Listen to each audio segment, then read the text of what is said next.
ਭਾਰਤ ਵਿੱਚ ਸਿੱਖ ਕਿਸਾਨਾਂ ਤੇ ਜ਼ੁਲਮ ਦੇ ਵਿਰੋਧ ਵਜੋਂ ਨਿਊਯਾਰਕ ਵਿਖੇ ਸਿੱਖਾਂ ਵੱਲੋਂ ਰੋਸ ਪ੍ਰਦਰਸ਼ਨ। ਕਿਸਾਨ ਆਗੂ ਸਰਵਣ ਸਿੰਘ ਪੰਧੇਰ ਵੱਲੋਂ ਕਿਸਾਨਾਂ ਨੂੰ ਸਿਆਸੀ ਪਾਰਟੀਆਂ ਤੋਂ ਕੋਈ ਉਮੀਦ ਨਾ ਰੱਖਣ ਦੀ ਸਲਾਹ। BBC ਦੀ ਸਿੱਖ ਪੱਤਰਕਾਰ ਬੀਬੀ ਦੇ ਖਾਲਿਸਤਾਨ ਪੱਖੀ ਹੋਣ ਤੇ ਹਿੰਦੂਆਂ ਵੱਲੋਂ ਅਦਾਰੇ ਨੂੰ ਸ਼ਿਕਾਇਤ। ਭਾਰਤ ਵਿੱਚ ਸਿੱਖ ਕਿਸਾਨਾਂ ਨਾਲ ਹੋ ਰਹੇ ਧੱਕੇ ਅਤੇ ਟਰਾਂਸਨੈਸ਼ਨਲ ਰਿਪਰੈਸ਼ਨ ਦੇ ਰੋਸ ਵਜੋਂ ਵਿਦੇਸ਼ਾਂ ਵਿੱਚ ਵਸਦੇ ਸਿੱਖਾਂ ਨੇ ਨਿਊਯਾਰਕ ਵਿੱਚ UN ਹੈੱਡਕੁਆਰਟਰ ਦੇ ਸਾਹਮਣੇ ਰੋਸ ਪ੍ਰਦਰਸ਼ਨ ਕੀਤਾ। ਇਸ ਮੌਕੇ ਸਿੱਖ ਸੰਗਤਾਂ ਨੇ ਪੰਜਾਬ ਹਰਿਆਣਾ ਬਾਰਡਰ ਤੇ ਕਿਸਾਨਾਂ ਤੇ ਹੋਏ ਜ਼ੁਲਮ ਦੀ ਨਿੰਦਾ ਕੀਤੀ। ਉਨ੍ਹਾਂ ਭਾਰਤ ਦੀ ਪੰਜਾਬ ਵਿਰੋਧੀ ਮਾਨਸਿਕਤਾ ਦੀ ਨਿੰਦਾ ਕਰਦਿਆਂ ਆਪਣੇ ਵੱਖ ਆਜ਼ਾਦ ਸਿੱਖ ਰਾਜ ਖਾਲਿਸਤਾਨ ਦੀ ਮੰਗ ਦੁਹਰਾਈ। ਸਿੱਖ ਸੰਗਤਾਂ ਦਾ ਕਹਿਣਾ ਹੈ ਕਿ ਭਾਰਤ ਦੇਸ਼ ਤੋਂ ਬਾਹਰ ਵੀ ਸਾਜ਼ਿਸ਼ਾਂ ਤਹਿਤ ਸਿੱਖਾਂ ਦੇ ਕਤਲ ਕਰਾ ਰਿਹਾ ਹੈ, ਜੋ ਕਿ ਹੁਣ ਜਗ ਜ਼ਾਹਰ ਹੋ ਗਿਆ ਹੈ। यूनाइटेड नेशंस हैडकुआर्टर जिदे बाहर 193 मुल्कां दे झंडे झुल रहे ने, अज इस 30s दे टैंपरेचर विच New York, New Jersey, Connecticut, Pennsylvania आदि तो जेड़े वीर भैण हुम हुमा के उत्थे पहुंचे ने, ये वर्तारा पिछले 4 दहाकियां तो लगभग लगातारता नाल जारी है। जून 84 के पहले हफ्ते भारतीय हुकूमत ने सिख कौम के उत्ते टोटल वार विढ़ी, physical genocide, historical genocide, Sikh archives लुट के लै गए। और असी जदों किसान मूवमेंट की गल करते हैं, ये इकनोमिकल जेनोसाइड है, जिहड़ी नस्लकुशी है उहदे कई रूप हुंदे ने। और जिहड़ा एक होर खतरनाक रूप भारतीय एजेंसियां दा ट्रांसनैशनल रिप्रैशन दे थले, जो 18 जून नूं भाई हरदीप सिंह निज्जर दी शहादत ते फिर 29 नवंबर नूं न्यूयॉर्क दे कोर्ट विच जिहड़ी इंडाइटमेंट US जस्टिस डिपार्टमेंट ने गुरपतवंत सिंह मर्डर प्लॉट दे थले फाइल कीती है, वो दसदी है कि साडा दुश्मन मुगलों दे जुल्मां नूं पिछे छड्ड गया है, अंग्रेज़ां दी शैतानी नूं पिछे छड्ड गया है, उन्हां दा कॉम्बीनेशन है। ये बिल्कुल एक गल समझण वाली है। अज जदों असीं ये गलबात कर रहे हैं, पंजाब दे विच 3 मोर्चे साइमल्टेनियसली चल रहे ने। शंभू बॉर्डर दे उत्ते जो वर्तारा पिछले हफ्तियां दे विच जिहड़ा भाई शुभकर्म सिंह दी शहादत अद्धी दर्जन दे करीब नौजवानां दी अखां दी रोशनी जाना, और सैकड़ियां दी गिणती विच किसान जिन्हां नूं पैरेट गन्स दे नाल, रबड़ बुलेट्स दे नाल, ड्रोन्स राहीं यूज कीते टीयर गैस शैल्स दे नाल और लाइव एमनीशन दे नाल शहीद किया गया है। ये गल सानू दस रही है 700 तो ज्यादा किसान पहला 13 महीने चले ਸਿੰਘੂ बॉर्डर दे उत्ते उत्थे उन्हां दीयां शहादतां होईयां। जे असीं पिछले 4 दहाकियां च देखीए ते ये गिणती 2 लाख तो बियॉन्ड चली जाती है। सवाल स्पष्ट है कि कदों तक असीं ये शहीदां दी गिणती करदे जावांगे, उन्हां दी याद समागम करांगे, जदों भारतीय हुकूमत ने खुल के फैसला कर लिया कि उन्होंने सिखा का नामो निशान मिटाना है, सिख कौम नूं सफाए हस्ती तो मिटाना है, तो फिर 35 मिलियन सिख नेशन इस गल दे उत्ते वचनबद्ध होए कि भाई असीं दरियाए जमुना तो वाघा तक independent sovereign nation Khalistan Indian army jackboot तो लिबरेट करवाना है। ये बीमारी दे लक्षण ने। जो किसान मोर्चा है, बंदी सिंघां दी रिहाई दा कौमी इंसाफ मोर्चा है, भाई अमृतपाल सिंह और उन्होंने दे 9 साथी सिंघां दे परिवारां वालों हैरीटेज स्ट्रीट अमृतसर विच विढ़िया गया मोर्चा, ये सब लक्षण ने बीमारी दे। बीमारी दा नाम गुलामी है, स्लेवरी है। और एक गल दा ध्यान रहे, 20वीं सदी दे महान सिख शहीद सन जरनैल सिंह जी खालसा पिंडां वालियां दा ये स्पष्ट मैसेज सी, खालसा जी शहीदां दे खून दा हक लैणे ते शहीदां दे खून दा हक खालिस्तान दी प्राप्ति नाल जुड़िया होया है। अज मंग MSP दी होए, किसानां दी पेंशन स्कीम दी होए, किसानां दे खिलाफ दर्ज कीतियां सैकड़े FIRs नूं खत्म करन दी होए।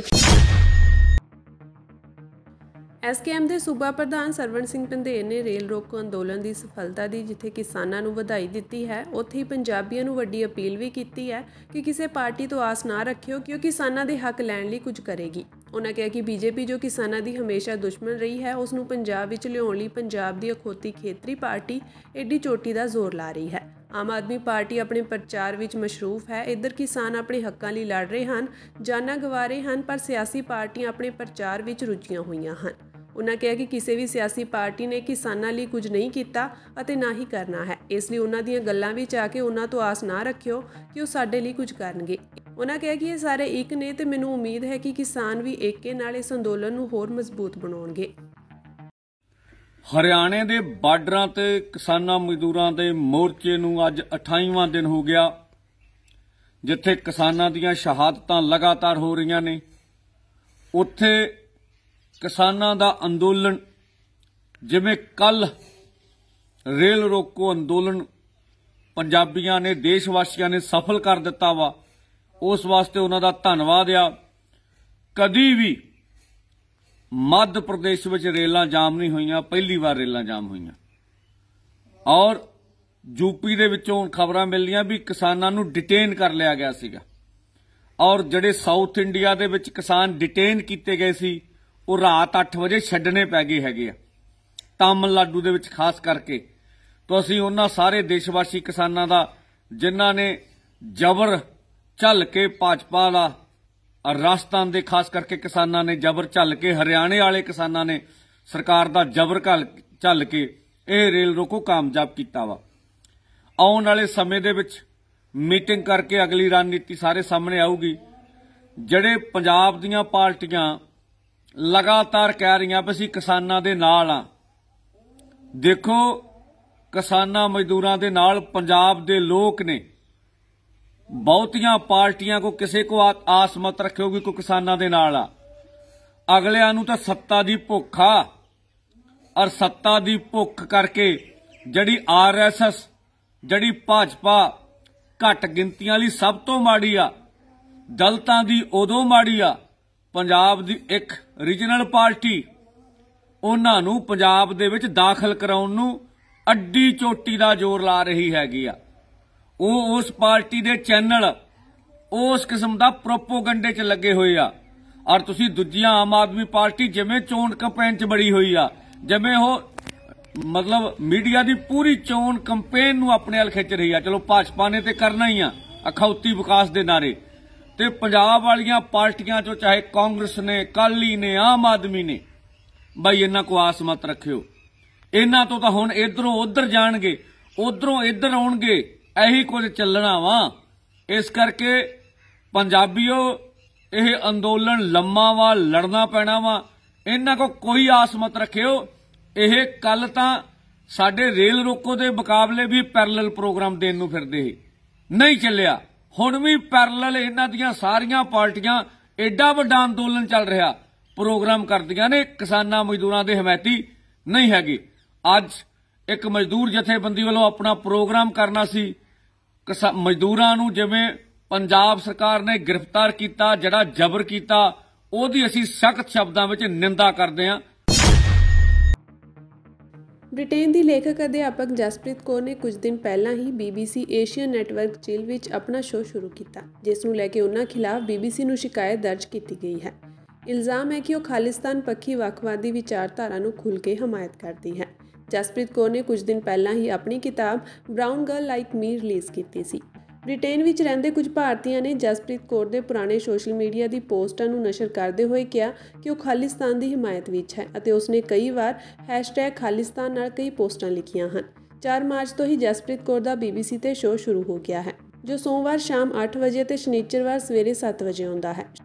ਸ਼ੋਅ ਦੀ ਜਾਣਕਾਰੀ ਸ਼ੇਅਰ ਕਰਨ ਤੇ ਜਸਪ੍ਰੀਤ ਕੌਰ ਨੇ ਆਪਣੇ ਸੋਸ਼ਲ ਮੀਡੀਆ ਅਕਾਊਂਟ X ਤੇ ਲਿਖਿਆ ਸੀ ਕਿ ਜੇਕਰ ਤੁਸੀਂ ਮੇਰਾ ਨਵਾਂ ਚਿਲ ਸ਼ੋਅ ਵੇਖੋਗੇ ਤਾਂ ਤੁਸੀਂ ਪ੍ਰਭਾਵਿਤ ਹੋਵੋਗੇ। ਇੱਕ ਕਦਮ ਰੁਕ ਕੇ ਸੋਚੋਗੇ ਕਿ ਤੁਹਾਨੂੰ ਕੀ ਕਰਨਾ ਚਾਹੀਦਾ ਹੈ। ਜਸਪ੍ਰੀਤ ਕੌਰ ਦੇ ਇਸ ਬਿਆਨ ਦੇ ਫੌਰਨ ਬਾਅਦ ਸੋਸ਼ਲ ਮੀਡੀਆ ਤੇ ਉਹਨਾਂ ਦੀਆਂ ਪੁਰਾਣੀਆਂ ਪੋਸਟਾਂ ਤੇਜ਼ੀ ਨਾਲ ਵਾਇਰਲ ਹੋ ਰਹੀਆਂ ਹਨ। ਕਈ ਲੋਕਾਂ ਨੇ BBC ਦੇ ਨਵੇਂ ਭਾਰਤੀ ਮੂਲ ਦੇ ਮੁਖੀ ਸ਼ਮੀਰ ਸ਼ਾਹ ਨੂੰ ਇਹ ਪੋਸਟਾਂ ਭੇਜੀਆਂ ਹਨ ਅਤੇ ਸ਼ਿਕਾਇਤ ਵਿੱਚ ਕਿਹਾ ਹੈ ਕਿ ਅਸੀਂ ਤੁਹਾਡੇ ਧਿਆਨ ਵਿੱਚ ਲਿਆਉਣਾ ਚਾਹੁੰਦੇ ਹਾਂ ਕਿ ਤੁਹਾਡਾ ਅਦਾਰਾ ਕੱਟੜਪੰਥੀਆਂ ਨੂੰ ਪੇਸ਼ਕਾਰਾਂ ਦੇ ਤੌਰ ਤੇ ਪੇਸ਼ ਕਰ ਰਿਹਾ ਹੈ। ਜਸਪ੍ਰੀਤ ਕੌਰ ਨੂੰ ਸਿੱਖ ਭਾਈਚਾਰੇ ਵਿੱਚ ਖਾਲਿਸਤਾਨੀ ਹਿਮਾਇਤੀ ਦੇ ਨਾਂ ਨਾਲ ਜਾਣਿਆ ਜਾਂਦਾ ਹੈ। ਉਹ ਸੋਸ਼ਲ ਮੀਡੀਆ ਤੇ ਆਪਣੀਆਂ ਪੋਸਟਾਂ ਵਿੱਚ ਖੁੱਲ੍ਹੇਆਮ ਖਾਲਿਸਤਾਨ ਹੈਸ਼ਟੈਗ ਦੀ ਵਰਤੋਂ ਕਰਦੀ ਹੈ। ਪੋਸਟ ਵਿੱਚ ਇਹ ਵੀ ਲਿਖਿਆ ਗਿਆ ਹੈ ਕਿ ਇਹ ਹੈਰਾਨੀ ਦੀ ਗੱਲ ਹੈ ਕਿ BBC ਆਖਰ ਕਿਵੇਂ ਅਜਿਹੇ ਵਿਅਕਤੀ ਨੂੰ ਨੌਕਰੀ ਤੇ ਰੱਖ ਸਕਦਾ ਹੈ। BBC ਨੇ ਕਿਹਾ ਕਿ ਸਾਡੇ ਜਿਹੜੇ ਵੀ ਪੇਸ਼ਕਾਰ ਹਨ ਉਹਨਾਂ ਦੇ ਨਿੱਜੀ ਵਿਚਾਰ ਜਨਤਕ ਤੌਰ ਤੇ ਸਾਂਝੇ ਕਰਨ ਦੀ ਜਾਂਚ ਕੀਤੀ ਜਾ ਰਹੀ ਹੈ। ਜਿਹੜੇ ਪੋਸਟ ਜਸਪ੍ਰੀਤ ਕੌਰ ਦੇ ਵਾਇਰਲ ਕੀਤੇ ਜਾ ਰਹੇ ਹਨ ਉਹ ਕਾਫੀ ਸਮਾਂ ਪਹਿਲਾਂ ਦੇ ਹਨ। BBC ਦੇ ਬੁਲਾਰੇ ਮੁਤਾਬਕ ਉਹ ਕਿਸੇ ਦੀ ਨਿੱਜੀ ਪੋਸਟ ਤੇ ਟਿੱਪਣੀ ਨਹੀਂ ਕਰਨਗੇ, ਪਰ ਉਹਨਾਂ ਕਿਹਾ ਹੈ ਕਿ ਅਸੀਂ ਸ਼ਿਕਾਇਤ ਦੀ ਜਾਂਚ ਜ਼ਰੂਰ ਕਰਾਂਗੇ। ਅੱਜ 11 ਮਾਰਚ ਨੂੰ ਕਿਸਾਨ ਅੰਦੋਲਨ 2 ਦਾ 28ਵਾਂ ਦਿਨ ਹੈ। ਹਰਿਆਣਾ ਪੰਜਾਬ ਦੇ ਹਜ਼ਾਰਾਂ ਕਿਸਾਨ ਸ਼ੰਭੂ ਅਤੇ ਖਨੌਰੀ ਸਰਹੱਦ ਤੇ ਖੜੇ ਹਨ। ਇਸ ਦੌਰਾਨ ਹੀ ਇੱਕ ਮੰਦਭਾਗੀ ਖਬਰ ਸਾਹਮਣੇ ਆਈ ਹੈ। ਅੱਜ ਇੱਕ ਹੋਰ ਕਿਸਾਨ ਦੀ ਮੌਤ ਹੋ ਗਈ ਹੈ। ਕਿਸਾਨ ਅੰਦੋਲਨ ਦੌਰਾਨ ਇਹ 9ਵੀਂ ਮੌਤ ਹੈ। ਕਿਸਾਨਾਂ ਅਨੁਸਾਰ BKU ਦੇ ਕ੍ਰਾਂਤੀਕਾਰੀ ਆਗੂ ਬਲਦੇਵ ਸਿੰਘ ਪਿਛਲੇ ਕਈ ਦਿਨਾਂ ਤੋਂ ਖਨੌਰੀ ਸਰਹੱਦ ਤੇ ਸਨ। ਬਲਦੇਵ ਸਿੰਘ ਜਿਨ੍ਹਾਂ ਨੂੰ ਸਾਹ ਦੀ ਤਕਲੀਫ ਸੀ, ਉਹਨਾਂ ਨੂੰ ਪਟਿਆਲਾ ਦੇ ਰਜਿੰਦਰਾ ਹਸਪਤਾਲ ਵਿੱਚ ਦਾਖਲ ਕਰਵਾਇਆ ਗਿਆ ਸੀ। ਇੱਥੇ ਹੀ ਇਲਾਜ ਦੌਰਾਨ ਬਲਦੇਵ ਸਿੰਘ ਦੀ ਮੌਤ ਹੋ ਗਈ। ਇਹ ਦੁਖਦਾਈ ਖਬਰ ਕੱਲ੍ਹ ਦੁਪਹਿਰੇ ਖਨੌਰੀ ਬਾਰਡਰ ਤੇ ਵਾਪਰੀ ਹੈ। ਜਾਣਕਾਰੀ ਅਨੁਸਾਰ ਕਿਸਾਨ ਦੇ ਸਿਰ 5 ਲੱਖ ਰੁਪਏ ਦਾ ਕਰਜ਼ਾ ਸੀ। ਕਿਸਾਨ 1.5 ਕਿੱਲੇ ਦੀ ਜ਼ਮੀਨ ਦਾ ਮਾਲਕ ਸੀ। ਤੁਹਾਨੂੰ ਦੱਸ ਦਈਏ ਕਿ ਕਿਸਾਨ ਅੰਦੋਲਨ 2 ਵਿੱਚ ਹੁਣ ਤੱਕ 9 ਲੋਕਾਂ ਦੀ ਮੌਤ ਹੋ ਚੁੱਕੀ ਹੈ। ਇਨ੍ਹਾਂ ਵਿੱਚ 3 ਪੁਲਿਸ ਮੁਲਾਜ਼ਮ ਵੀ ਸ਼ਾਮਿਲ ਹਨ। ਕਿਸਾਨ ਘੱਟੋ-ਘੱਟ ਸਮਰਥਨ ਮੁੱਲ ਦੀ ਗਾਰੰਟੀ ਲਈ ਕਾਨੂੰਨ ਬਣਾਉਣ ਸਮੇਤ ਹੋਰ ਕਈ ਮੰਗਾਂ ਤੇ ਅੜੇ ਹੋਏ ਹਨ। ਸਰਕਾਰ ਨਾਲ ਹੁਣ ਤੱਕ 4 ਦੌਰ ਦੀ ਗੱਲਬਾਤ ਅਸਫਲ ਰਹੀ ਹੈ। ਕਿਸਾਨਾਂ ਦਾ ਕਹਿਣਾ ਹੈ ਕਿ ਜਦੋਂ ਤੱਕ ਉਹਨਾਂ ਦੀਆਂ ਮੰਗਾਂ ਪੂਰੀਆਂ ਨਹੀਂ ਹੁੰਦੀਆਂ ਉਹ ਹੜਤਾਲ ਤੇ ਰਹਿਣਗੇ। ਕਿਸਾਨਾਂ ਨਾਲ ਚੌਥੀ ਮੀਟਿੰਗ ਦੌਰਾਨ ਕੇਂਦਰ ਸਰਕਾਰ ਨੇ ਜਿਹੜਾ 5 ਫਸਲਾਂ ਤੇ 5 ਸਾਲ ਲਈ MSP ਗਰੰਟੀ ਦੇਣ ਦਾ ਪ੍ਰਪੋਜ਼ਲ ਰੱਖਿਆ ਸੀ, ਹੁਣ ਇਸ ਨੂੰ ਸਰਕਾਰ ਪੂਰੇ ਦੇਸ਼ ਵਿੱਚ ਲਾਗੂ ਕਰਨ ਜਾ ਰਹੀ ਹੈ। ਇਹ ਫਸਲਾਂ ਹਨ ਮੱਕੀ, ਕਪਾਹ, ਮਸਰ, ਮਹਾਂ, ਅਰਹਰ। ਖਰੀਦ ਦਾ ਕੰਟਰੈਕਟ 5 ਸਾਲ ਦੇ ਲਈ ਹੋਵੇਗਾ। ਇਨ੍ਹਾਂ ਫਸਲਾਂ ਦੀ ਖਰੀਦ NCCF, NAFED, CCI ਆਦਿ ਏਜੰਸੀਆਂ ਕਰਨਗੀਆਂ। ਹਾਲਾਂਕਿ ਮੀਟਿੰਗ ਤੋਂ ਅਗਲੇ ਦਿਨ ਹੀ ਧਰਨੇ ਤੇ ਬੈਠੀਆਂ ਕਿਸਾਨ ਜਥੇਬੰਦੀਆਂ ਦੇ ਨਾਲ SKM ਨੇ ਵੀ ਇਸ ਨੂੰ ਸਿਰੇ ਤੋਂ ਰੱਦ ਕਰ ਦਿੱਤਾ ਸੀ ਅਤੇ ਦਾਅਵਾ ਕੀਤਾ ਸੀ ਕਿ ਸਰਕਾਰ ਕੰਟਰੈਕਟ ਫਾਰਮਿੰਗ ਚਾਹੁੰਦੀ ਹੈ, ਉਹ ਸਾਨੂੰ ਮਨਜ਼ੂਰ ਨਹੀਂ ਹੈ। ਪੂਰੇ ਦੇਸ਼ ਵਿੱਚ ਕੇਂਦਰ ਸਰਕਾਰ ਵੱਲੋਂ ਲਾਗੂ ਕਰਨ ਤੇ ਹੁਣ ਕਿਸਾਨ ਜਥੇਬੰਦੀਆਂ ਨੇ ਮੁੜ ਤੋਂ ਇਤਰਾਜ਼ ਜ਼ਾਹਰ ਕੀਤਾ ਹੈ। ਕਿਸਾਨ ਆਗੂ ਜਗਜੀਤ ਸਿੰਘ ਡੱਲੇਵਾਲ ਨੇ ਕਿਹਾ ਕਿ ਸਾਨੂੰ 23 ਫਸਲਾਂ ਤੇ MSP ਚਾਹੀਦੀ ਹੈ, ਸਾਨੂੰ 5 ਫਸਲਾਂ ਤੇ MSP ਮਨਜ਼ੂਰ ਨਹੀਂ ਹੈ। ਸਰਕਾਰ ਲਿਖਤ ਦੇ ਨਾਲ ਕਾਨੂੰਨ ਵੀ ਬਣਾਏ। ਸਰਕਾਰ ਦੀ ਸਕੀਮ ਦੇ ਮੁਤਾਬਕ ਉਹਨਾਂ ਥਾਵਾਂ ਤੇ ਹੀ ਇਹ ਲਾਗੂ ਹੋਵੇਗੀ ਜਿੱਥੇ ਪਾਣੀ ਦਾ ਪੱਧਰ ਘੱਟ ਹੋ ਰਿਹਾ ਹੈ ਅਤੇ ਜਿਹੜੇ ਕਿਸਾਨ ਝੋਨੇ ਅਤੇ ਕਣਕ ਵਰਗੀ ਰਵਾਇਤੀ ਫਸਲਾਂ ਤੋਂ ਬਾਹਰ ਆ ਕੇ ਸਰਕਾਰ ਵੱਲੋਂ ਤੈਅ ਫਸਲਾਂ ਹੀ ਪੈਦਾ ਕਰਨਗੇ, ਉਹਨਾਂ ਨੂੰ MSP ਦੀ ਗਰੰਟੀ ਦਿੱਤੀ ਜਾਵੇਗੀ। ਮਾਹਰਾਂ ਮੁਤਾਬਕ ਸਰਕਾਰ ਦੀ ਇਹ ਯੋਜਨਾ ਕਲੀਅਰ ਨਹੀਂ ਹੈ। ਸਰਕਾਰ ਨੇ ਇਹ ਵੀ ਨਹੀਂ ਦੱਸਿਆ ਕਿ ਇਸ ਦੀ ਖਰੀਦ ਸੂਬਾ ਸਰਕਾਰ ਕਰਕੇ ਏਜੰਸੀਆਂ ਨੂੰ ਦੇਵੇਗੀ ਜਾਂ ਸਿੱਧਾ ਏਜੰਸੀਆਂ ਖਰੀਦ ਕਰਨਗੀਆਂ। ਜੇਕਰ ਮੌਸਮ ਦਾ ਪ੍ਰਭਾਵ ਫਸਲਾਂ ਤੇ ਪੈਂਦਾ ਹੈ ਤਾਂ ਉਸ ਦੀ MSP ਕਿਵੇਂ ਤੈਅ ਹੋਵੇਗੀ। ਕਣਕ ਅਤੇ ਝੋਨੇ ਨੂੰ ਲੈ ਕੇ ਗਾਈਡਲਾਈਨ ਹੈ, ਨਮੀ ਦੀ ਤੈਅ ਮਾਤਰਾ ਤੇ ਕੇਂਦਰ ਖਰੀਦ ਕਰਦੀ ਹੈ। ਜੇਕਰ ਕਿਸਾਨਾਂ ਨੂੰ ਸਰਕਾਰ ਵੱਲੋਂ ਐਲਾਨੀ 5 ਫਸਲਾਂ ਤੋਂ ਝੋਨੇ ਅਤੇ ਕਣਕ ਵਰਗਾ ਝਾੜ ਨਹੀਂ ਮਿਲਦਾ ਅਤੇ ਉਸ ਦੇ ਹਿਸਾਬ ਨਾਲ ਕੀਮਤ ਨਹੀਂ ਮਿਲਦੀ ਹੈ ਤਾਂ ਇਹ ਸਕੀਮ ਕਿਵੇਂ ਸਫਲ ਹੋਵੇਗੀ। ਉਹਨਾਂ ਕਿਹਾ ਕਿ ਹੁਣ ਤੱਕ ਇਹ ਵੀ ਸਰਕਾਰ ਨੇ ਸਾਫ਼ ਨਹੀਂ ਕੀਤਾ ਹੈ। ਜਿੰਨੀਆਂ ਸਮੱਸਿਆਵਾਂ ਮੁੱਦੇ ਲੈ ਕੇ ਸਰਕਾਰ ਵੱਲ ਨੂੰ ਚੱਲੇ ਆ, ਇਹਨਾਂ ਚੋਂ ਇੱਕ ਵੀ ਮੁੱਦਾ ਸਰਕਾਰ ਜਿਹੜਾ ਮਰਜ਼ੀ ਚੁਣ ਲੇ ਤੇ ਜਿਹੜਾ ਲੱਗਦਾ ਕਿ ਸਾਡੀ ਕਮਿਟਮੈਂਟ ਨਹੀਂ ਹੋਈ, ਇਹ ਨਵੀਂ ਮੰਗ ਪਾਈ ਆ, ਉਹਨੂੰ ਮੱਖਣੀ ਦੇ ਵਿੱਚੋਂ ਵਾਲ ਦੀ ਤਰ੍ਹਾਂ ਕਰਕੇ ਬਾਹਰ ਰੱਖਦੇ ਅਸੀਂ ਮੰਨ ਜਾਗੇ। ਜਿੰਨੀਆਂ ਮੰਗਾਂ ਰੱਖੀਆਂ ਨੇ ਇਹ ਮੰਗਾਂ ਨਹੀਂ ਹਨ, ਸਰਕਾਰ ਨਾਲ ਹੋਈਆਂ ਕਮਿਟਮੈਂਟਸ ਨੇ। ਸਰਕਾਰ ਨੇ ਕਿਹਾ ਜਾਂਦਾ, ਭਾਵੇਂ ਬਹੁਤ ਵੱਡੀ ਪੱਧਰ ਤੇ ਪ੍ਰਚਾਰਿਆ ਜਾਂਦਾ ਹੈ ਕਿ ਜੀ ਅੰਦੋਲਨ ਦਾ ਦਬਾਅ ਨਹੀਂ ਬਣਿਆ, ਅੰਦੋਲਨ ਦਾ ਪ੍ਰਭਾਵ ਨਹੀਂ ਬਣ ਰਿਹਾ। ਤੁਸੀਂ ਮੈਨੂੰ ਐਂ ਦੱਸਿਓ, ਅਗਲਾ ਅੰਦੋਲਨ ਤੁਸੀਂ ਲੜਿਆ, ਸਾਰਿਆਂ ਨੇ ਲੜਿਆ, ਸੀਮੈਂਟ ਦੇ ਬੈਰੀਕੇਡ ਕਿਤੇ ਨਹੀਂ ਲੱਗੇ ਸੀ, ਲੋਹੇ ਦੇ ਬੈਰੀਕੇਡ ਲਾ ਕੇ ਤੁਹਾਨੂੰ ਰੋਕਣ ਦਾ ਯਤਨ ਕੀਤਾ ਗਿਆ, ਜਿਹਨੂੰ ਲੋਕਾਂ ਨੇ ਤੋੜਿਆ। ਉਸ ਵੇਲੇ ਤੁਹਾਡੇ ਸਾਹਮਣੇ ਹਰਿਆਣਾ ਪੁਲਿਸ ਤਾਂ ਸੀ, ਲੇਕਿਨ ਪੈਰਾਮਿਲਟਰੀ ਫੋਰਸ ਨਜ਼ਰ ਨਹੀਂ ਆਈਆਂ ਸੀ। ਪੈਰਾਮਿਲਟਰੀ ਫੋਰਸ ਦੀਆਂ 70,000 ਜਵਾਨਾਂ ਨੂੰ ਹਰਿਆਣੇ ਦੇ ਵਿੱਚ ਡਿਪਲਾਈ ਕੀਤਾ ਗਿਆ ਹੈ। ਔਰ ਇੱਥੋਂ ਤੱਕ ਕਿ ਜਦੋਂ ਆਪਾਂ ਉਹਨੂੰ ਤੋੜਨ ਦਾ ਯਤਨ ਕੀਤਾ, ਉਦੋਂ ਵੀ ਟੁੱਟਿਆ ਸੀ ਤੇ ਹੁਣ ਵੀ ਤੋੜਨ ਦਾ ਯਤਨ ਕੀਤਾ ਸਾਡੇ ਨੌਜਵਾਨਾਂ ਨੇ। 300 ਤੋਂ ਉੱਪਰ ਨੌਜਵਾਨ ਸਾਡੇ ਕਿਸਾਨ ਜ਼ਖਮੀ ਹੋਏ ਨੇ, ਸਿੱਧੀਆਂ ਗੋਲੀਆਂ ਵੱਜੀਆਂ ਨੇ, ਝੱਲਿਆ ਸਾਰਾ ਕੁਝ ਆਪਦੇ ਤਨ ਤੇ ਔਰ ਸ਼ਾਂਤੀ ਨਾਲ ਝੱਲਿਆ। ਇਹਦਾ ਮਤਲਬ ਕੀ ਨਿਕਲਦਾ ਹੈ? कि सरकार डरी हुई है तुहाडे इस अंदोलन तो। इस अंदोलन तो क्यों डरी? क्योंकि सरकार की जो भावना है वो ये है कि भाई असी तुहाडे तो सीटां तां ले लिया वादे करके, असी ये कह बैठे कि तुहाडा कर्जा माफ करांगे, असी ये कह बैठे कि डॉक्टर स्वामीनाथन की रिपोर्ट लागू करांगे, असी ये कह बैठे अपनी रिपोर्टों के थ्रू जिस वेले नरेंद्र मोदी जी गुजरात के मुख्यमंत्री है उस वेले कंज्यूमर अफेयर कमेटी के चेयरमैन जी के नाल और उस कमेटी की रिपोर्ट पई है खुद ही चेयरमैन के सैना के थले कि किसानों को MSP की गारंटी का कानून देना बनता है। हुण जिहड़े कह बैठे ने अपने मूहों अज उन्हां गल्लां दे उत्ते जदों किसान उन्हां गल्लां ते गल करन आउंदे ने सरकार की हिम्मत नहीं पै रही। ਦੁਨੀਆ ਵਿੱਚ ਸ਼ਾਇਦ ਹੀ ਕੋਈ ਅਜਿਹਾ ਦੇਸ਼ ਹੋਣਾ ਹੈ ਜਿੱਥੇ ਪੰਜਾਬੀਆਂ ਨੇ ਨਾਮ ਰੋਸ਼ਨ ਨਾ ਕੀਤਾ ਹੋਵੇ। ਪੰਜਾਬੀਆਂ ਨੇ ਹਰ ਦੇਸ਼ ਵਿੱਚ ਵੱਖਰੀ ਭਾਸ਼ਾ ਹੋਣ ਦੇ ਬਾਵਜੂਦ ਸਖਤ ਮਿਹਨਤ ਦੇ ਸਦਕਾ ਵੱਡੀਆਂ ਪੁਲਾਂਘਾਂ ਪੱਟੀਆਂ ਹਨ। ਅਜਿਹਾ ਇੱਕ ਮਾਮਲਾ ਨਿਊਜ਼ੀਲੈਂਡ ਤੋਂ ਸਾਹਮਣੇ ਆਇਆ ਹੈ ਜਿੱਥੇ ਇੱਕ ਸਿੱਖ ਨੌਜਵਾਨ ਫੌਜੀ ਅਫਸਰ ਬਣਿਆ ਹੈ। ਜਾਣਕਾਰੀ ਮੁਤਾਬਕ ਨਿਊਜ਼ੀਲੈਂਡ ਅਤੇ ਦੇਸ਼ਾਂ ਵਿਦੇਸ਼ਾਂ ਵਿੱਚ ਵਸਦੇ ਭਾਈਚਾਰੇ ਨੂੰ ਇਸ ਗੱਲ ਦੀ ਖੁਸ਼ੀ ਹੋਵੇਗੀ ਕਿ 2021 ਦੇ ਵਿੱਚ ਇੱਥੋਂ ਦੀ ਫੌਜ ਵਿੱਚ ਭਰਤੀ ਹੋਏ ਸਿੱਖ ਜਵਾਨ ਮਨਸਿਮਰਤ ਸਿੰਘ ਨੇ ਅਗਲੀ ਮੱਲ ਮਾਰਦਿਆਂ ਹੁਣ ਨਿਊਜ਼ੀਲੈਂਡ ਫੌਜ ਦੀ ਤਰਫ ਤੋਂ ਅੱਜ ਸਿੰਗਾਪੁਰ ਵਿਖੇ SAFTI ਮਿਲਟਰੀ ਇੰਸਟੀਚਿਊਟ ਵਿੱਚ ਅੱਜ ਹੋਈ ਆਫੀਸਰ ਕੈਡਿਟ ਕਮਿਸ਼ਨਿੰਗ ਪਰੇਡ ਵਿੱਚ ਪਾਸਿੰਗ ਵਿੱਚ ਹਿੱਸਾ ਲੈ ਕੇ ਫੌਜੀ ਬਣ ਗਏ ਹਨ। ਇੰਨਾ ਹੀ ਨਹੀਂ, ਮਨਸਿਮਰਤ ਸਿੰਘ ਨੇ ਸਭ ਤੋਂ ਉੱਚਾ ਸਵੋਰਡ ਆਫ ਓਨਰ ਵੀ ਜਿੱਤਿਆ ਹੈ। ਨਿਊਜ਼ੀਲੈਂਡ ਦੀ ਆਰਮੀ ਵਿੱਚ ਪਿਛਲੇ 2 ਸਾਲਾਂ ਵਿੱਚ ਇਹ ਪਹਿਲਾ ਨੌਜਵਾਨ ਹੈ ਜਿਸ ਨੂੰ ਕਮਿਸ਼ਨ ਪੱਧਰ ਦਾ ਰੈਂਕ ਮਿਲਿਆ ਹੈ। ਇਹ ਨੌਜਵਾਨ ਨਿਊਜ਼ੀਲੈਂਡ ਫੌਜ ਦੀ ਹਾਕੀ ਟੀਮ ਵਿੱਚ ਕੇਸਕੀਬਨ ਹਾਕੀ ਮੈਦਾਨ ਵਿੱਚ ਪੁਲਿਸ ਨਾਲ ਖੇਡਦਾ ਰਿਹਾ ਹੈ। 21 ਸਾਲਾ ਮਨਸਿਮਰਤ ਸਿੰਘ ਦੇ ਮਾਤਾ-ਪਿਤਾ ਇੱਥੇ ਬਕਲੈਂਡ ਬੀਚ ਵਿਖੇ ਰਹਿੰਦੇ ਹਨ। ਇਹਨਾਂ ਦੇ ਪਰਿਵਾਰ ਦਾ ਜੱਦੀ ਪਿੰਡ ਬੋੜ ਤਹਿਸੀਲ ਖਮਾਣੋ ਜ਼ਿਲ੍ਹਾ ਫਤਿਹਗੜ੍ਹ ਸਾਹਿਬ ਹੈ। 1998 ਵਿੱਚ ਇਹ ਪਰਿਵਾਰ ਇੱਥੇ ਆਇਆ ਸੀ। ਇਸ ਨੌਜਵਾਨ ਨੇ ਮੈਕਲਿਨ ਕਾਲਜ ਦੇ ਵਿੱਚ ਪੜ੍ਹਾਈ ਸ਼ੁਰੂ ਕੀਤੀ, ਫਿਰ ਸਕਾਲਰਸ਼ਿਪ ਦੇ ਨਾਲ ਇੱਕ ਵਕਾਰੀ ਕਾਲਜ ਸੈਂਟ ਕੈਂਟੀਗਨ ਪਾਕੂਰੰਗਾ ਵਿਖੇ ਬਾਕੀ ਦੀ ਪੜ੍ਹਾਈ ਪੂਰੀ ਕੀਤੀ। ਮਨਸਿਮਰਤ ਸਿੰਘ ਨੇ 5 ਸਾਲ ਦੀ ਉਮਰ ਵਿੱਚ ਹੀ ਅੰਮ੍ਰਿਤ ਛਕ ਲਿਆ ਸੀ। ਉਹ ਅੰਡਰ 18 ਵਿੱਚ ਓਕਲੈਂਡ ਲਈ ਹਾਕੀ ਵੀ ਖੇਡ ਚੁੱਕੇ ਹਨ। ਉਹ ਪ੍ਰੀਮੀਅਰ ਹਾਕੀ ਟੀਮ ਹੋਵਿਕ ਪਾਕੂਰੰਗਾ ਅਤੇ ਸੈਂਟ ਕੇਟਸ ਦੀ ਹਾਕੀ ਟੀਮ ਦਾ ਹਿੱਸਾ ਰਹੇ ਹਨ। ਇਹ ਨੌਜਵਾਨ ਗੱਤਕਾ ਵੀ ਸੋਹਣਾ ਖੇਡਦੇ ਹਨ ਅਤੇ ਨਿਊਜ਼ੀਲੈਂਡ ਦੀ ਗੱਤਕਾ ਟੀਮ ਵਿੱਚ ਕੈਨੇਡਾ, ਆਸਟ੍ਰੇਲੀਆ, ਇੰਡੀਆ ਗਏ ਸੀ। ਇਸ ਇੱਕ ਨੌਜਵਾਨ ਗੁਰਬਾਣੀ ਕੀਰਤਨ ਵੀ ਕਰ ਲੈਂਦਾ ਹੈ। ਨਿਊਜ਼ੀਲੈਂਡ ਫੌਜ ਵਿੱਚ ਭਰਤੀ ਹੋਣ ਤੋਂ ਬਾਅਦ ਇਹਨਾਂ ਦੀ ਡਿਊਟੀ ਸਿਸਟਮ ਇੰਜੀਨੀਅਰ ਵਜੋਂ ਲਗਾਈ ਗਈ ਹੈ।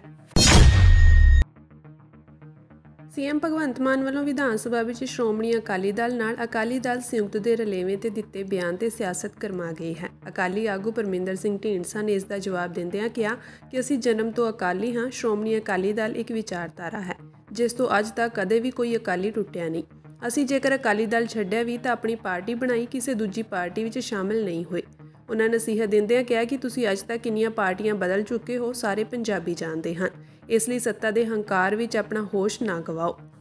ਕੱਲ ਮੈਂ ਸੁਣਿਆ ਪੰਜਾਬ ਦੇ ਮੁੱਖ ਮੰਤਰੀ ਸਰਦਾਰ ਭਗਵੰਤ ਸਿੰਘ ਮਾਨ ਨੇ ਸਾਡੇ ਪਰਿਵਾਰ ਬਾਰੇ ਸ਼੍ਰੋਮਣੀ ਅਕਾਲੀ ਦਲ ਵਿੱਚ ਸ਼ਾਮਲ ਹੋਣ ਤੇ ਬੜੀ ਇੱਕ ਟਿੱਪਣੀ ਕੀਤੀ ਤੇ ਮੈਂ ਸਮਝਦਾ ਕਿਉਂਕਿ ਇੱਕ ਮੁੱਖ ਮੰਤਰੀ ਵੱਲੋਂ ਇਹ ਟਿੱਪਣੀ ਕੀਤੀ ਗਈ ਹੈ, ਇਹਦਾ ਜਵਾਬ ਦੇਣਾ ਜਿਹੜਾ ਬਹੁਤ ਜ਼ਰੂਰੀ ਬਣ ਜਾਂਦਾ ਹੈ।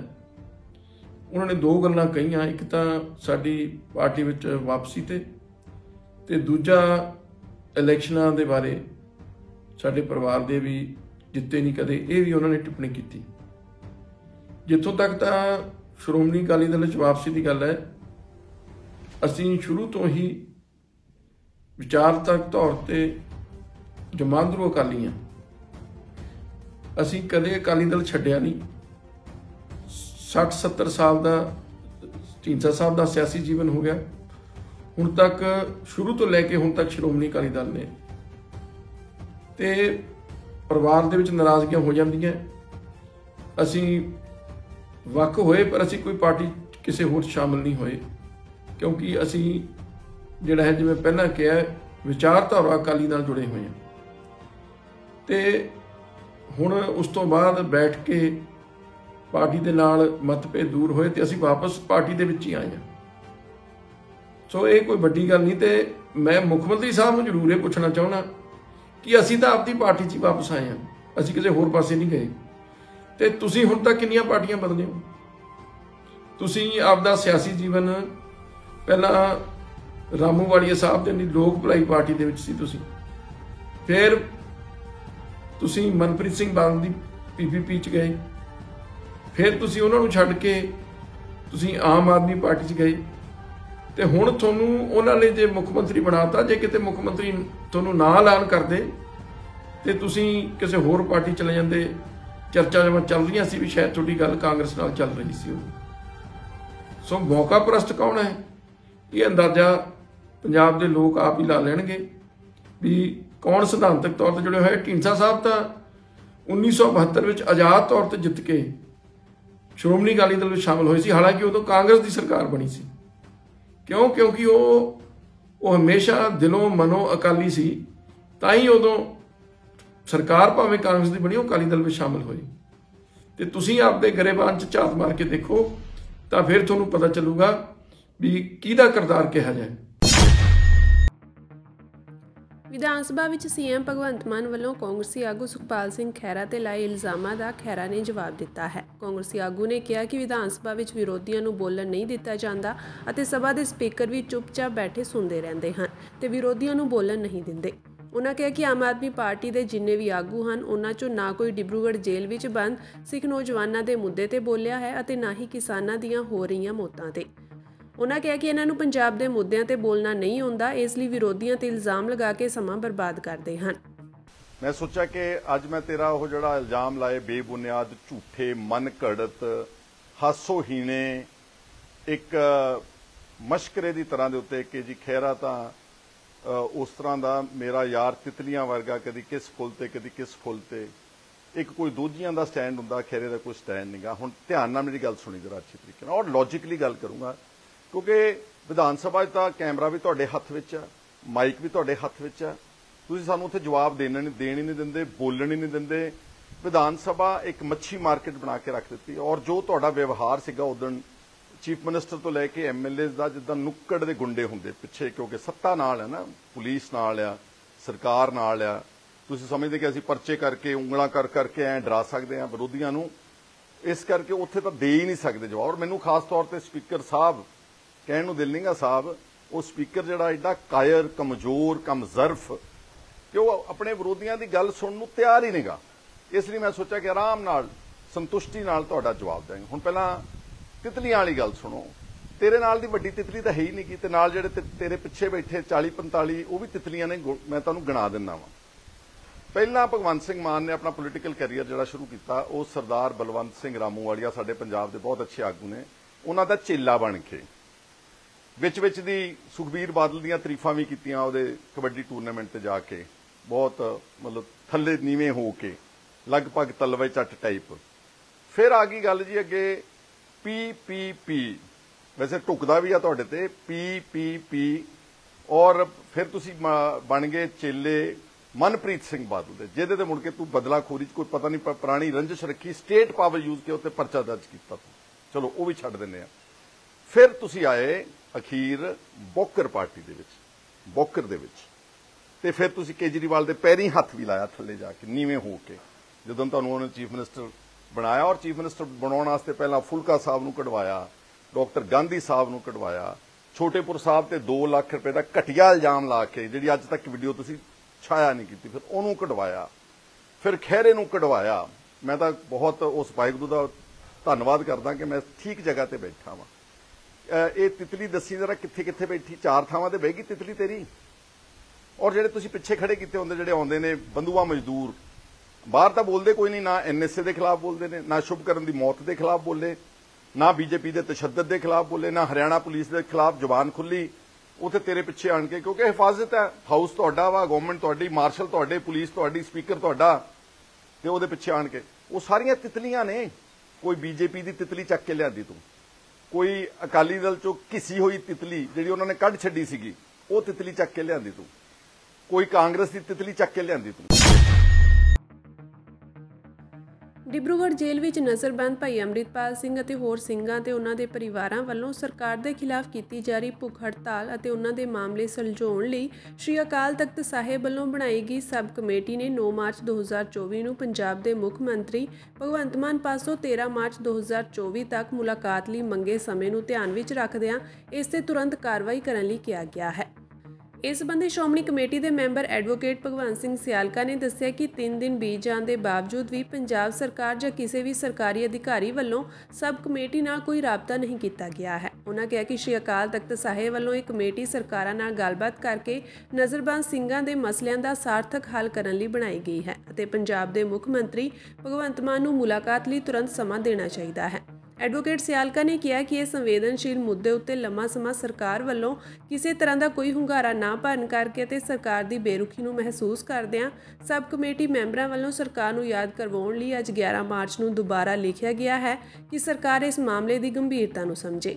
ਉਹਨਾਂ ਕਿਹਾ ਕਿ ਨਜ਼ਰਬੰਦ ਸਿੰਘ ਅਤੇ ਉਹਨਾਂ ਦੇ ਪਰਿਵਾਰ ਭੁੱਖ ਹੜਤਾਲ ਤੇ ਹਨ ਅਤੇ ਉਹਨਾਂ ਦੀ ਸਰੀਰਕ ਹਾਲਤ ਪਲ-ਪਲ ਵਿਗੜਦੀ ਜਾ ਰਹੀ ਹੈ। ਐਡਵੋਕੇਟ ਸਿਆਲਕਾ ਨੇ ਕਿਹਾ ਕਿ ਦੁੱਖ ਦੀ ਗੱਲ ਹੈ ਕਿ ਸਰਕਾਰ ਨੇ ਸਾਜ਼ਿਸ਼ੀ ਢੰਗ ਨਾਲ ਚੁੱਪ ਧਾਰੀ ਹੋਈ ਹੈ, ਜਦਕਿ ਸਰਕਾਰ ਨੂੰ ਚਾਹੀਦਾ ਹੈ ਕਿ ਉਹ ਸੰਜੀਦਗੀ ਨਾਲ ਗੱਲਬਾਤ ਦਾ ਰਾਹ ਖੋਲ੍ਹੇ ਤਾਂ ਜੋ ਮਸਲੇ ਦਾ ਹੱਲ ਕੀਤਾ ਜਾ ਸਕੇ। ਜ਼ਿਕਰਯੋਗ ਹੈ ਕਿ 6 ਮਾਰਚ 2024 ਨੂੰ ਸ਼੍ਰੀ ਅਕਾਲ ਤਖਤ ਸਾਹਿਬ ਦੇ ਜਥੇਦਾਰ ਗਿਆਨੀ ਰਘਬੀਰ ਸਿੰਘ ਵੱਲੋਂ ਡਿਬਰੂਗੜ੍ਹ ਵਿਖੇ ਨਜ਼ਰਬੰਦ ਸਿੰਘਾਂ ਅਤੇ ਉਹਨਾਂ ਦੇ ਪਰਿਵਾਰਾਂ ਵੱਲੋਂ ਭੁੱਖ ਹੜਤਾਲ ਦੇ ਮਾਮਲੇ ਨੂੰ ਸੁਲਝਾਉਣ ਲਈ ਸ਼੍ਰੋਮਣੀ ਕਮੇਟੀ ਦੇ ਜੂਨੀਅਰ ਮੀਤ ਪ੍ਰਧਾਨ ਸਰਦਾਰ ਗੁਰਬਖਸ਼ ਸਿੰਘ ਖਾਲਸਾ, ਜਨਰਲ ਸਕੱਤਰ Bhai Rajinder Singh Mehta, member advocate Bhagwant Singh Sialka, doctor Sukhpreet Singh Udoke ਅਤੇ ਸਰਦਾਰ ਅਜਮੇਰ ਸਿੰਘ ਆਧਾਰਿਤ ਇੱਕ ਸਬ ਕਮੇਟੀ ਬਣਾਈ ਹੋਈ ਹੈ।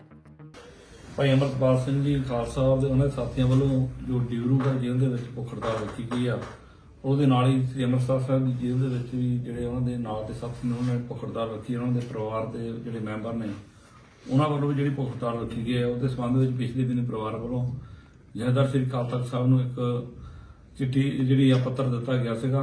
ਤਾਂ ਸ੍ਰੀ ਅਕਾਲ ਤਖਤ ਸਾਹਿਬ ਦੇ ਜਥੇਦਾਰ ਸਿੰਘ ਸਾਹਿਬ ਗਿਆਨੀ ਰਘਬੀਰ ਸਿੰਘ ਜੀ ਉਹਨਾਂ ਨੇ 5 ਮੈਂਬਰੀ ਕਮੇਟੀ ਜਿਹੜੀ ਸਬ ਕਮੇਟੀ ਆ ਉਹਦਾ ਗਠਨ ਕੀਤਾ, ਜਿਹਦੇ ਵਿੱਚ ਬਹੁਤ ਹੀ ਸਤਿਕਾਰਯੋਗ ਸਰਦਾਰ ਰਜਿੰਦਰ ਸਿੰਘ ਜੀ ਮਹਿਤਾ, ਜਨਰਲ ਸਕੱਤਰ ਸ਼੍ਰੋਮਣੀ ਗੁਰਦੁਆਰਾ ਪ੍ਰਬੰਧਕ ਕਮੇਟੀ ਸਰਦਾਰ ਭਗਵੰਤ ਸਿੰਘ ਜੀ ਸਿਆਲਕਾ ਸਾਹਿਬ, ਮੈਂਬਰ ਸ਼੍ਰੋਮਣੀ ਕਮੇਟੀ ਸਰਦਾਰ ਅਜਮੇਰ ਸਿੰਘ ਜੀ ਔਰ ਸਰਦਾਰ ਸੁਖਪ੍ਰੀਤ ਸਿੰਘ ਜੀ ਉਦੋਕੇ ਅੱਜ ਕਮੇਟੀ ਦੀ ਜਿਹੜੀ ਪਰੇਠੀ ਮੀਟਿੰਗ ਹੋਈ ਆ, ਜਿਹਦੇ ਵਿੱਚ ਇਹ ਫੈਸਲਾ ਲਿਆ ਗਿਆ ਹੈ ਕਿ ਅੱਜ ਅਸੀਂ ਮੇਲ ਦੇ ਰਾਹੀਂ ਪੰਜਾਬ ਦੇ ਮੁੱਖ ਮੰਤਰੀ ਭਗਵੰਤ ਸਿੰਘ ਮਾਨ ਤੋਂ ਇਹ ਮੰਗ ਕਰ ਰਹੇ ਹਾਂ ਕਿ 13 ਤਰੀਕ ਤੱਕ ਇਸ ਕਮੇਟੀ ਨੂੰ ਇਸ ਮਸਲੇ ਦੇ ਹੱਲ ਦੇ ਲਈ ਮਿਲਣ ਦਾ ਸਮਾਂ ਦਿੱਤਾ ਜਾਵੇ, ਤਾਂ ਕਿ ਇਸ ਗੱਲ ਦੇ ਉੱਤੇ ਵਿਚਾਰ ਕਰਕੇ ਬੰਦੀ ਸਿੰਘਾਂ ਨੇ ਜਿਹੜੀਆਂ ਮੰਗਾਂ ਨੇ ਉਹਦੇ ਬਾਰੇ ਅਸੀਂ ਉਹਨਾਂ ਦਾ ਵਿਚਾਰ ਵਟਾਂਦਰਾ ਕਰੀਏ ਔਰ ਉਹਦਾ ਕੋਈ ਜਿਹੜਾ ਸਾਰਥਕ ਹੱਲ ਹੈ ਉਹ ਲੱਭਣ ਦਾ ਯਤਨ ਕੱਢਿਆ ਜਾ ਸਕੇ ਔਰ ਉਹਨਾਂ ਦੀ ਭੁੱਖ ਹੜਤਾਲ ਜਿਹੜੀ ਆ ਉਹ ਤੁਲਵਾਈ ਜਾ ਸਕੇ।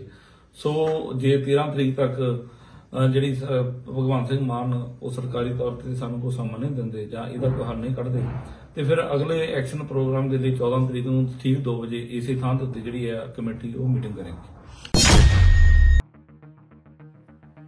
ਸ਼੍ਰੋਮਣੀ ਅਕਾਲੀ ਦਲ ਅੰਮ੍ਰਿਤਸਰ ਦੇ ਪ੍ਰਧਾਨ ਅਤੇ ਸੰਗਰੂਰ ਤੋਂ ਸੰਸਦ ਮੈਂਬਰ ਸਰਦਾਰ ਸਿਮਰਨਜੀਤ ਸਿੰਘ ਮਾਨ ਨੇ ਅਕਾਲੀ ਦਲ ਦਾ ਅਕਾਲੀ ਦਲ ਸੰਯੁਕਤ ਨਾਲ ਹੋਏ ਗੱਠਜੋੜ ਨੂੰ ਲੈ ਕੇ ਵੱਡਾ ਬਿਆਨ ਦਿੱਤਾ ਹੈ। ਉਹਨਾਂ ਕਿਹਾ ਕਿ ਭਾਜਪਾ ਨਾਲ ਇਕਮਿਕ ਰਵਾਇਤੀ ਅਕਾਲੀਆਂ ਦਾ ਗੱਠਜੋੜ ਸਿਰਫ ਪੰਜਾਬੀਆਂ ਨੂੰ ਬੇਵਕੂਫ ਬਣਾਉਣ ਲਈ ਹੈ।